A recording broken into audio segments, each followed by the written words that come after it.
Hello guys, pag-usapan lang natin ang breaking news. Ayon kasi sa bali-balita, viral, Daniel Padilla, overprotective talaga siya kay Kyla Estrada. Bakit nga ba sinasabi ang ganitong sitwasyon na pilit pinag-uusapan at pinagkakaguluhan at pinagpepestaan ng karamihan, lalong-lalo na ang mga Dilolo fans dahil sa nangyari sa airport, dahil sa nakita ni Daniel Padilla na naiipit na itong si Kyla Estrada. At lalong-lalo na, bago sila pumunta sa Tawi-Tawi, ay may fans na tumatawag kay Kyla Estrada. At lalong-lalo na, overprotective itong si Daniel Padilla dahil siya ang kumaway sa nasabing fans na tumatawag kay Kyla Estrada.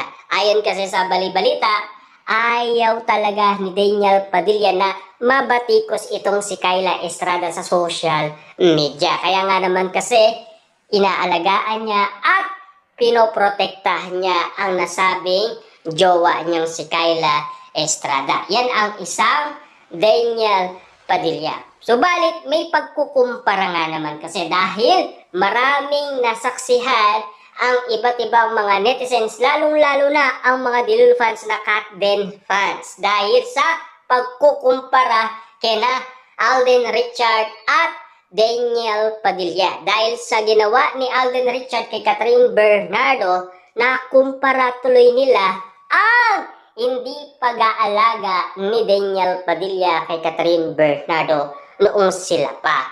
Yan ang sinasabi at paglilinaw ng karamihan. Subalit si Daniel Padilla naman, may bagay nga naman kasi na tila hindi pa naman siya naging mature. Pero ang isipan ni Daniel Padilla, ang pag-aalaga niya ay talagang sapat na at sagad na kay Catherine Bernardo. Kasi nakita niyo naman siguro, alagang-alaga ni Daniel Padilla si Catherine Bernardo dahil sa binubusog niya ito sa lahat ng mga masasarap na pagkain. Yan ang isang Daniel Padilla sa pag-aalaga niya kay Catherine Bernardo. Subalit, ang iba naman hindi nakikita ang ganon sitwasyon na pinag-uusapan.